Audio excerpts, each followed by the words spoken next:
Bullying, a social problem that very often goes under radar. Instead of getting prevented, it gets ignored, and ignorance gives this disease the ability to continuously keep moving 360 degrees, narrowing the circle, shrinking individuals' comfort zone to the point that victim has nowhere to go. In this video, primarily I'll focus on school bullying, which we all could have experienced or witnessed at least once in our lifetime. A word bullying people usually connect with physical violence, when an individual or a group of greater physical strength uses repetitive aggressive behavior to hurt the victim physically, mentally, or emotionally. However, mental and emotional consequences reflect on victim in much higher degree through verbal violence, or how I call it, invisible violence. People are more often able to identify a victim being physically bullied. Punching, hitting, or shoving makes surrounding modern-day people to immediately take out their smartphones and record a dramatic scene, instead of helping the victim. But verbal bullying, or even worse, psychological bullying, like gossiping behind someone's back or excluding them from the group of friends to make them feel bad about themselves, can leave much worse consequences. This is when our previously mentioned circle starts getting smaller. The victim gradually gets emotionally broken and suffer inside themselves without letting anyone know. Since the rise of social media, verbal bullying is being updated to cyberbullying. Cyberbullies use social media such as Twitter or Instagram to post personal information such as pictures or videos designed to emotionally hurt and embarrass someone. Alarming statistics confirm that approximately 160,000 kids stay home from school because of fear of being bullied. Some signs that show a child or teenager is being bullied are feelings of ongoing sadness, withdrawal from people, depression, and others. In the most extreme cases, it can lead to a victim committing a suicide. Recently, a growing number of suicides is being displayed by news media headlines. So what can we do about bullying? Teachers say ignore it, parents say kids fight back, and friends say tell someone.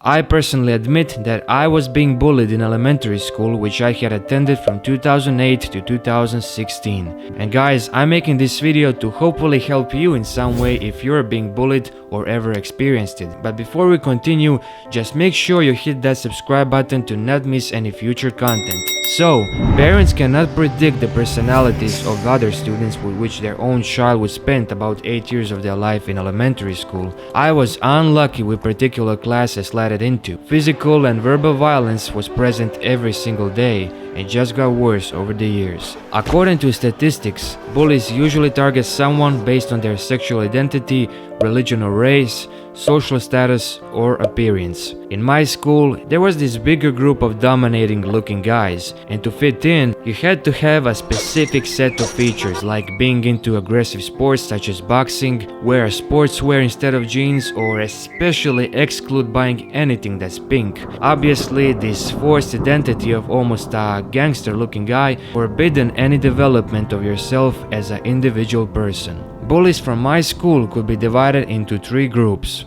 Confident and aggressive bullies were tallest and physically looked strongest in my class. They would use physical violence in order to express their dominance over a weaker student. They are often insecure and bully others to feel better about themselves. These were kind of guys always searching for attention by slamming the doors loudly and actively participating in group fights trying to look the toughest.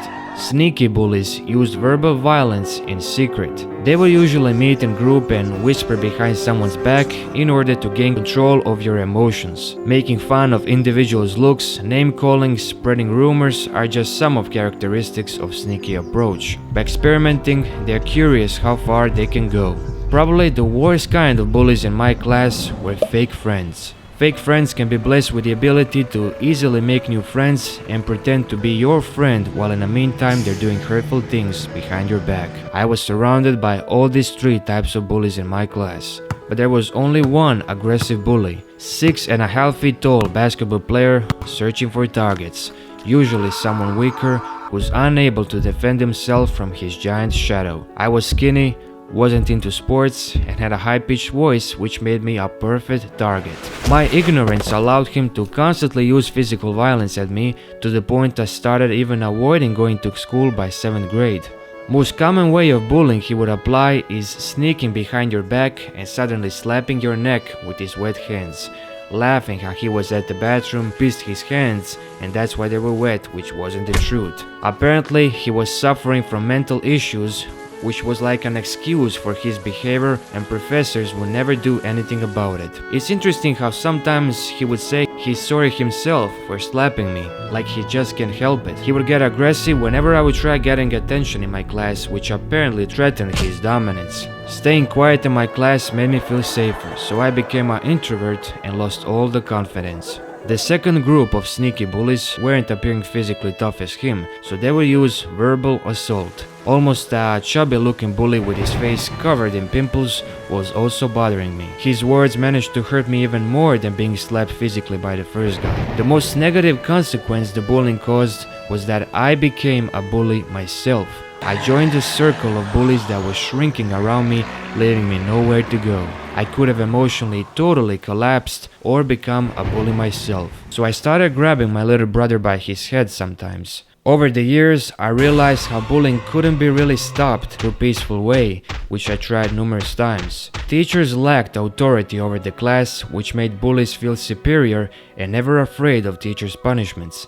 Stacking up emotions of sadness inside myself went to the point of collapse. Then one day, while I was sitting in school behind the chubby guy with pimples, he was verbally bothering me how I probably have an IQ of 0 just because I'm bad at math. I instinctively and suddenly caught him off guard by slightly lifting up the table, throwing it at him, and punching him in the face. I'll always remember his surprised face of what he was seeing and his nose that started bleeding. From that day on, he never bothered me again.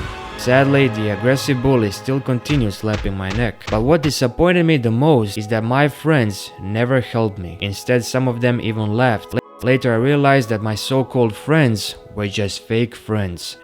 Since I finished my elementary school in 2016, I never saw anyone again. After I got out of school, I stopped bullying my little brother at home. In conclusion, guys, bullying is a serious issue that sadly never goes away. If you're being bullied or saw someone getting bullied, the problem should never be ignored. First, try solving the problem peacefully by telling your friends, teacher, or parents. Surround yourself with a closer group of friends who you can trust. Even if you're not a confident person, don't let bully gain control over you. Smile in their face when they're bothering you. Don't try to show fear, because they will win. Don't give them much attention either. And if nothing works out of that, try the unrecommended solution, which is react and bully them back. But what I think is important here is to caught them by surprise when they're least expecting it. And if that doesn't help either, try being patient until you finish school. I know this sucks. Even though I stopped the chubby guy from verbally attacking me, the basketball player continued bullying me. But ever since I finished elementary school, I never saw him again. So remember how school takes just a few years of your life. There is so much more to live for. So don't let a couple of bullies ruin your whole life.